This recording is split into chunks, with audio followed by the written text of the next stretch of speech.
बहू है या चैट जीपीटी? चले जाते हैं घर के किराए और राशन में, और बाकी शहर और गांव के खर्चे में बढ़ जाते हैं। समझती है ना आप? नहीं नहीं, समझा ना, मतलब कैसे, यानी कि तभी सास आ जाती है। हाँ हाँ सरला जी, आप कहाँ इतनी जल्दी समझेंगी। आपको तो पता ही है, बहू बहू नहीं चैट जीपीटी है, जो एक पूछो तो 10 बताती है, और इतना ही साथ में ऑप्शन भी दे देती है। और भी बताओ क्या? सरला जी ये बताओ कि तुम्हें इतनी दिलचस्पी क्यों है हमारे घर के खर्चे में? अपने घर के हिसाब किताब देख लो ना पहले। रोज रोज आ जाती हो चाय के बहाने, असल में तो भेद लेने आती हो ना। अरे अरे सुनीता जी, ये क्या बोल रही हो? मैं तो यूं ही बात कर रही थी, और फिर शिवानी ने खुद बताया मुझे। हाँ हाँ पता है मुझे तुम्हारी यूं ही वाली बातें। कल तुम्हारे घर के बाहर खड़ी थी तो सुना मैंने, पूरी गली को बता रही थी कि हमारे यहाँ पैसों की तंगी है। शर्म नहीं आई तुम्हें? नहीं नहीं मम्मी जी, मैं तो बस। अरे तू चुप रह बेटा, तुझे पता नहीं इन लोगों की चाल क्या होती है। और सुनो सरला जी, अगली बार से पहले अपने घर की खिड़कियां बंद करना। तुम्हारे बेटे ने कल रात को अपनी बीवी से क्या क्या कहा, वो सब मुझे सुनाई पड़ गया था। तुमने सुना? मतलब तुम चोरी छिपे हमारी बातें सुनती हो? अरे वो तो तुम इतना जोर जोर से बोलते हो कि पूरा मोहल्ला सुनता है। और हाँ, अगली बार से मेरी बहू से सवाल जवाब मत करना, समझी? देखती हूँ मैं। और तू अब से किसी को घर की बातें मत बताना। जी मम्मी जी, समझ गई। आगे से मैं किसी भी पड़ोसी या रिश्तेदार से घर के निजी मामलों पर चर्चा नहीं करूंगी। क्षमा चाहती हूँ अगर मेरी वजह से आपको कोई असुविधा हुई हो तो। तभी ननद प्रिया आती है। भाभी, क्या खुशबू आ रही है रसोई से, क्या बना रही हो? नमस्ते प्रिया जी, आज मैंने शाही पनीर बनाया है, आप चाहे तो टेस्ट कर सकती हैं। अरे वाह, कितना टेस्टी है। भाभी प्लीज रेसिपी बता दो ना। जी बिल्कुल। शाही पनीर बनाने के लिए आपको निम्नलिखित सामग्री की आवश्यकता होगी। पहला, पनीर 200 ग्राम लगभग 80 रुपए का। दूसरा, टमाटर 3 मीडियम साइज के 15 रुपए के। तीसरा, प्याज 2 बड़े 20 रुपए के। चौथा, काजू 50 ग्राम 60 रुपए के। अरे भाभी, इतना डिटेल में? हाँ जी, अब आगे बताती हूँ। पांचवा, क्रीम 50 ml 30 रुपए की। छठा, अदरक लहसुन पेस्ट 10 रुपए का। सातवां, गरम मसाला, धनिया पाउडर, लाल मिर्च, हल्दी, ये सब मिलाकर 30 रुपए में आ जाएंगी। कुल खर्चा लगभग 240 रुपए आएगा, और इससे 4 लोगों के लिए पर्याप्त मात्रा बन जाएगी। हाय राम, ये लड़की तो सच में ही चैट जीपीटी बन गई है। शिवानी, शिवानी जरा यहाँ आना तो। जी बोली राजीव जी, मैं आ रही हूँ। अरे यार, आज ऑफिस में बहुत इंपॉर्टेंट मीटिंग है, जरा बताओ ना कौन सी शर्ट पहनूं, ये नीली वाली या फिर ये सफेद वाली? देखिए राजीव जी, आपके सवाल के आधार पर मैं आपको 3 विकल्प सुझा सकती हूँ। पहला विकल्प, नीली शर्ट, जो फॉर्मल मीटिंग्स के लिए बेस्ट ऑप्शन है, क्योंकि नीला रंग विश्वसनीयता और प्रोफेशनलिज्म दर्शाता है। दूसरा विकल्प, सफेद शर्ट, जो क्लासिक और सेफ चॉइस है। तीसरा विकल्प, आप ग्रे शर्ट भी ट्राई कर सकते हैं, जो अलमारी में रखी है। क्या मैं आपको टाई मैचिंग के बारे में भी बता दूं? अरे बाबा, इतना सब नहीं, बस बता दो कौन सी पहनूं। ठीक है, मेरी रिकमेंडेशन नीली शर्ट है। अब लंच के बारे में बताती हूँ। आज मैंने 3 ऑप्शन तैयार किए हैं। अरे नहीं नहीं, बस ये बता दो क्या बनाया है। आज के मेनू में शामिल है, पहला, दाल तड़के वाली, जिसमें प्रोटीन की मात्रा 20 ग्राम प्रति सर्विंग है। दूसरा, आलू गोभी की सब्जी, जिसमें विटामिन सी और फाइबर भरपूर मात्रा में है। तीसरा, ताजी रोटियां 4 पीस, और चौथा, दही, जो डाइजेशन के लिए। हाय भगवान, ये गूगल असिस्टेंट से शादी कर लिया मैंने, क्यों? शिवानी और राजीव शॉपिंग मॉल पहुंचते हैं। चलो शिवानी, जल्दी से कुछ कपड़े देख लेते हैं, मुझे शाम को ऑफिस भी जाना है। जी राजीव जी, मैं कुर्ती देखना चाहती हूँ। जी मैडम, कैसी कुर्ती चाहिए आपको? देखिए, मुझे एक कुर्ती चाहिए। अब मैं आपको अपनी रिक्वायरमेंट बताती हूँ। पहली बात, साइज एम होनी चाहिए, यानी मीडियम। दूसरी बात, कलर प्रेफरेंस में मेरे 5 ऑप्शन है। पहला पिंक, दूसरा स्काई ब्लू, तीसरा लाइट ग्रीन, चौथा पीच, और पांचवा लेवेंडर। तीसरी बात, मटेरियल कॉटन या कॉटन ब्लेंड होना चाहिए, क्योंकि सिंथेटिक से एलर्जी की संभावना रहती है। चौथी बात, प्राइस रेंज 500 से 800 के बीच होनी चाहिए। पांचवी बात, अरे मैडम रुकिए प्लीज, इतना सब एक साथ कैसे याद रखूंगा मैं? ओह सॉरी, क्या मैं आपको पॉइंट बाय पॉइंट दोबारा बताऊं, या फिर आप नोट कर लेंगे? नहीं नहीं, अभी दिखाता हूँ, ये देखिए पिंक कुर्ती। एक मिनट, क्या मैं इसके बारे में कुछ जानकारी ले सकती हूँ? पहला सवाल, इसका फैब्रिक क्या है? दूसरा सवाल, इसकी वॉश केयर इंस्ट्रक्शन क्या है? तीसरा सवाल, क्या ये कलर फास्ट है, यानी धोने से रंग तो नहीं छूटेगा? चौथा सवाल, इसकी स्टिचिंग क्वालिटी कैसी है? पांचवा सवाल, शिवानी प्लीज यार, बस पसंद आ रही है तो ले लो ना। मैडम ये लीजिए कुर्ती, प्लीज ले जाइए और मुझे बख्श दीजिए, मेरे पास और भी कस्टमर है।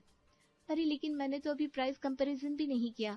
क्या आप मुझे बता सकते हैं कि बगल वाली दुकान में इसी क्वालिटी की कुर्ती का रेट क्या है? हे भगवान, ये महिला है या कोई सर्च इंजन? शाम को घर पर राजीव और सास रसोई में बैठकर चाय पी रहे थे। राजीव बेटा, आज की शॉपिंग कैसी रही? मम्मी कुछ पूछी मत, 3 घंटे लग गए एक कुर्ती खरीदने में। शिवानी ने तो दुकानदार का दिमाग ही खराब कर दिया। हर चीज के बारे में 10-10 सवाल, 20-20 ऑप्शन। हाँ बेटा, मैं तो रोज झेल रही हूँ। कल मैंने पूछा खाने में क्या बनाऊं, तो उसने आधा घंटा लेक्चर दे दिया। Nutrition value, calorie count, vitamin content. अरे बाबा, मुझे तो बस ये जानना था कि दाल बनाऊं या सब्जी। बिल्कुल सही कह रही हैं आप। आज मैंने सिर्फ पूछा था कौन सी शर्ट पहनूं, और उसने मुझे कलर साइकोलॉजी का पूरा कोर्स करवा दिया। मेरा दिमाग घूम गया। अब बताओ बेटा, इसका इलाज क्या है? कोई उपाय सोचो। मैंने सोचा था कि प्यार से समझाऊंगा, लेकिन जब मैं बोलता हूँ तो वो कहती है, क्या आप मुझे संक्षिप्त में बात करना चाहते हैं या विस्तार से? कितने ऑप्शन चाहिए आपको? अरे माँ, मैं तो परेशान हो गया हूँ। अरे मैंने भी कल कहा था बेटा थोड़ा कम बोला कर, तो उसने जवाब दिया, मम्मी जी क्या आप मेरी कम्युनिकेशन स्टाइल में कोई बदलाव चाहती हैं? अगर हाँ तो मैं आपको 5 तरीके बता सकती हूँ जिनसे मैं अपनी बातचीत को मॉडिफाई कर सकती हूँ। हाय राम, ये तो चैट जीपीटी की लत लग गई है। सब क्या करें? एक काम करते हैं, पंडित जी से पूछते हैं, शायद कोई उपाय बताए। हाँ मम्मी, वही सही रहेगा। वैसे अगर शिवानी को पता चल गया ना, तो वो पंडित जी को भी पूरी ज्योतिष शास्त्र की हिस्ट्री बता देगी। अगले दिन सुबह पंडित जी घर आते हैं। प्रणाम सुनीता जी, आपने बुलाया था? हाँ पंडित जी, आइए बैठिए। देखिए ना, मेरी बहू को कुछ हो गया है। वो हर बात का जवाब इतना लंबा चौड़ा देती है कि सुनने वाले का दिमाग चकरा जाए। आप कुछ उपाय बताइए ना। अच्छा, ये तो वाणी दोष है। चलिए बहू को बुलाइए, मैं देखता हूँ उसकी कुंडली। शिवानी बेटा, जरा यहाँ तो आना। शिवानी आती है और पंडित जी के पैर छूती है। प्रणाम पंडित जी, कैसे आना हुआ? बेटा तुम्हारी कुंडली देखनी है, अपनी जन्म तिथि बताओ। जी पंडित जी, मेरी जन्म तिथि है 15 अगस्त 1999। अब इसके बारे में मैं आपको विस्तार से बताती हूँ। पहली बात, मेरा जन्मदिन सोमवार था, जो चंद्रमा का दिन माना जाता है। दूसरी बात, मेरी राशि सिंह है, जिसका स्वामी ग्रह सूर्य है। तीसरी बात, मेरी नक्षत्र मघा है, जिसके देवता पितर है। चौथी बात, मेरा लग्न मकर है, जिसका स्वामी शनि है। पांचवी बात, मेरी कुंडली में गुरु नवम भाव में है, जो कि बहुत शुभ माना जाता है। अरे बेटा रुको, इतना सब कैसे जानती हो? जी पंडित जी, मैंने ज्योतिष शास्त्र पर रिसर्च की है। अब मैं आपको बताती हूँ कि कुंडली में कितने भाव होते हैं। देखिए, कुल 12 भाव होते हैं। पहला भाव लग्न कहलाता है, जो व्यक्तित्व दर्शाता है। दूसरा भाव धन भाव है, जो संपत्ति दर्शाता है। तीसरा भाव सहोदर भाव है। अरे बाबा, मैं जानता हूँ ये सब, मुझे बस तुम्हारा उपाय बताना है। ठीक है पंडित जी, तो उपाय के बारे में मैं आपको बताती हूँ। ज्योतिष में कई प्रकार के उपाय होते हैं। पहला मंत्र उपाय, दूसरा रत्न उपाय, तीसरा दान उपाय, चौथा यंत्र उपाय। अरे बस बेटा, मेरा सिर दुखने लगा। सुनीता जी, मैं चलता हूँ। अरे पंडित जी, उपाय तो बता दीजिए। अरे कोई उपाय नहीं है, इसका भगवान ही मालिक है, मैं भागता हूँ यहाँ से। और पंडित जी भाग जाते हैं। शाम को सास बाजार से लौटती है तो पड़ोसन सरला उसे रोक लेती है। अरे सुनीता जी रुकिए जरा। हाँ बोलो सरला, क्या बात है? अरे वाह, आपने तो बताया नहीं कि राजीव की सैलरी 50,000 हो गई और आपके पास तो एफडी में 2 लाख रुपए भी जमा है। क्या? ये तुमको किससे बताया? अरे शिवानी ने ही बताया। आज सुबह मैं चाय मांगने आई थी तो मैंने जरा पूछ लिया घर का खर्चा कैसे चलता है, तो उसने मुझे पूरा हिसाब किताब समझा दिया। हाय राम, ये लड़की तो सब कुछ उगल देती है। और सुनो, शिवानी ने ये भी बताया कि तुम्हारे देवर यानी राजीव के छोटे भाई ने पिछले महीने 30,000 रुपए मांगे थे, लेकिन तुमने दिए नहीं। और राजीव के ऑफिस में प्रमोशन की बात चल रही है। अगर प्रमोशन मिल गया है तो सैलरी 60,000 हो जाएगी। अरे ये सब तुमको कैसे पता चला? अरे मैंने तो बस एक सवाल पूछा था और शिवानी ने मुझे 30 मिनट का लेक्चर दे दिया। पूरा बजट, सेविंग्स, इन्वेस्टमेंट प्लान सब बता दिया। सास गुस्से में घर में घुसती है और शिवानी को आवाज देती है। शिवानी यहाँ आ जरा। जी मम्मी जी बोलिए। तूने सरला को घर की सारी बातें क्यों बताई? मैंने मना नहीं किया था क्या? जी मम्मी जी, आपने मना किया था, लेकिन सरला आंटी ने मुझसे सवाल पूछा था, तो मुझे लगा मुझे उन्हें पूरी जानकारी देनी चाहिए। देखिए, जब कोई सवाल पूछता है तो उसका उत्तर विस्तार से देना मेरी आदत है। अब मैं आपको बताती हूँ कि मैंने सरला आंटी को क्या क्या बताया। अरे नहीं नहीं, मुझे कुछ नहीं सुना, तू बस चुप रह। अब तो पूरी गली को हमारे घर का हालचाल पता लग गया होगा। क्या हुआ मम्मी, क्यों चिल्ला रही हैं? अरे बेटा, अब तो गजब हो गया, तेरी बीवी ने पड़ोसियों को घर का सारा भेद बता दिया। सास गुस्से में अपने कमरे में जाती है और अपनी बेटी प्रीति को फोन लगाती है। हेलो प्रीति बेटा। हाँ मम्मी, कैसी हो? सब ठीक है ना? अरे कहाँ ठीक है बेटा, तेरी भाभी ने तो मेरी जान ही निकाल दी है। अब तो मैं परेशान होकर हार मान गई हूँ। अरे क्या हुआ मम्मी, भाभी ने क्या किया? अरे बेटा, तेरी भाभी तो पूरी चैट जीपीटी बन गई है। एक पूछो तो 10 जवाब देती है और घर का हर भेद पड़ोसियों को बता देती है। आज तो सरला को घर की पूरी आमदनी, खर्च, बचत सब कुछ बता दिया। मेरी तो इज्जत मिट्टी में मिल गई पूरे मोहल्ले में। ओ नो मम्मी, ये तो बहुत बुरा हुआ। बेटा, पंडित जी को भी बुलाया था, वो भी भाग गए। अब बता क्या करूं, कोई तो उपाय बता। रुकिए मम्मी, कुछ सोचती हूँ। अरे हाँ, मुझे एक आइडिया आया है। क्या बेटा, जल्दी बता। देखिए मम्मी, जब भाभी सबको घर के भेद बताती है ना, तो तुम भी उनके भेद बताना शुरू कर दो। आंखों के बदले आंख वाला खेल। मतलब? मैं समझी नहीं ठीक से। अरे मम्मी, बहुत आसान है। जैसे कल जब कोई पड़ोसी आए तो तुम भी उनको शिवानी के बारे में सब कुछ बताना शुरू कर दो।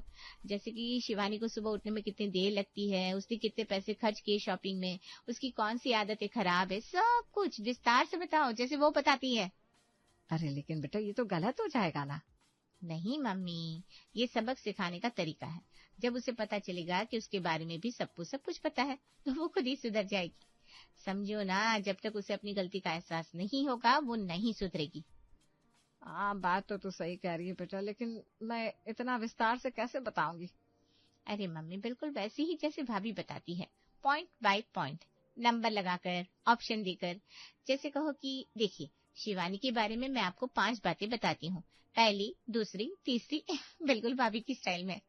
वाह बेटा, तेरा दिमाग तो बहुत तेज है। अब मैं भी देखती हूँ कैसे मेरी बहू सुधरती नहीं। बस मम्मी, कल से शुरू कर देना और मुझे बताना क्या हुआ। अगले दिन दोपहर को शिवानी की माँ घर आती है। शिवानी की माँ घंटी बजाती है और सास दरवाजा खोलती है। अरे नमस्ते जी, आइए आइए, कैसी हैं आप? नमस्ते सुनीता जी, मैं बिल्कुल ठीक हूँ। शिवानी कैसी है? बहुत दिनों से मिली नहीं तो सोचा मिलाऊं। अरे बैठिए बैठिए, शिवानी तो बिल्कुल ठीक है, वो अभी बाजार गई है। आप चाय लेंगी? हाँ जी, चाय पी लूंगी। तो बताइए, शिवानी कैसी है? घर का काम ठीक से कर रही है ना? सास मन ही मन मुस्कुराती है और सोचती है, मिला है मौका। अरे हाँ हाँ बिल्कुल। लेकिन देखिए, मैं आपको शिवानी के बारे में कुछ बातें बताना चाहती हूँ। पूरी डिटेल में बताती हूँ, ध्यान से सुनिएगा। हाँ जी, बोलिए ना। तो देखिए, पहली बात, शिवानी को सुबह उठने में बहुत देर लगती है। मैं आपको टाइम टेबल बताती हूँ। सोमवार को 7 बजे उठी, मंगलवार को 7:30, बुधवार को 7:45, गुरुवार को 8 बजे। एवरेज निकाले तो 7:30 पर उठती है, जबकि उसे 6 बजे उठना चाहिए। अच्छा, लेकिन अरे रुकिए रुकिए, अभी दूसरी बात बताती हूँ। शिवानी का शॉपिंग खर्च बहुत ज्यादा है। पिछले महीने का डेटा देखे तो पहले हफ्ते में 1500 रुपए, तीसरे हफ्ते में 1800 रुपए और चौथे हफ्ते में 2000 रुपए, कुल मिलाकर 7500 रुपए। अब मैं आपको कैटेगरी वाइज ब्रेकअप बताती हूँ। अरे सुनीता जी, इतना विस्तार से? अरे नहीं नहीं, सुनिए पूरा। तीसरी बात, शिवानी की बातचीत की आदत। ये तो आपको पता ही होगा, एक सवाल पूछो तो 10 जवाब। मैं आपको एग्जाम्पल देती हूँ। कल मैंने पूछा कि क्या बनाऊं, तो उसने मुझे 30 मिनट का लेक्चर दिया। चौथी बात, अरे बस बस सुनीता जी, मेरा सिर घूम रहा है।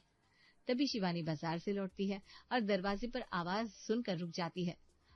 मम्मी जी, ये क्या हो रहा है? अरे शिवानी आ गई, देख तेरी माँ आई है। शिवानी अंदर आती है और अपनी माँ के पैर छूती है। नमस्ते मम्मी, आप कब आई? अभी अभी बेटा, लेकिन तेरी सास तो तेरे बारे में बहुत कुछ बता रही थी, इतना विस्तार से कि मेरा तो दिमाग ही चकरा गया। शिवानी चौंक जाती है और सास की तरफ देखती है। मम्मी जी, आपने मेरे बारे में? हाँ बेटा, मैंने भी वही किया जो तू करती है, पॉइंट बाय पॉइंट डिटेल में नंबर लगाकर। कैसा लगा? शिवानी की आंखों में आंसू आ जाते हैं और वो सोफे पर बैठ जाती है। मम्मी जी, मुझे बहुत बुरा लग रहा है। मैंने कभी सोचा नहीं था कि जब कोई मेरे बारे में ऐसे बताएगा तो कैसा महसूस होगा। राजीव भी कमरे से बाहर आता है। क्या हुआ शिवानी, रो क्यों रही हो? राजीव जी, मुझे अब समझ में आ गया मैं कितनी गलत थी। मैं हर किसी को हर चीज के बारे में इतना विस्तार से बताती थी कि लोग परेशान हो जाते थे। और सबसे बड़ी गलती कि मैंने घर के भेद भी बाहर बता दिए। देख बेटा, मैंने तुझे सबक सिखाने के लिए ये सब किया। अब समझ में आया कि दूसरों को कैसा लगता होगा? शिवानी उठकर सास के पैर पकड़ लेती है। Mummy ji, I am sorry, मुझे माफ कर दीजिए। मैं आपको, राजीव जी को और सबको कितना परेशान करती थी। अब से मैं सिर्फ उतना ही बोलूंगी जितना जरूरी है, और घर की कोई भी बात बाहर नहीं बताऊंगी। बेटा, ये अच्छी बात है कि तुझे अपनी गलती का एहसास हो गया। अब सुधर जाना। हाँ शिवानी, तुम बहुत अच्छी हो, बस थोड़ा कम बोलना सीख लो। सास शिवानी को उठाती है और गले लगा लेती है।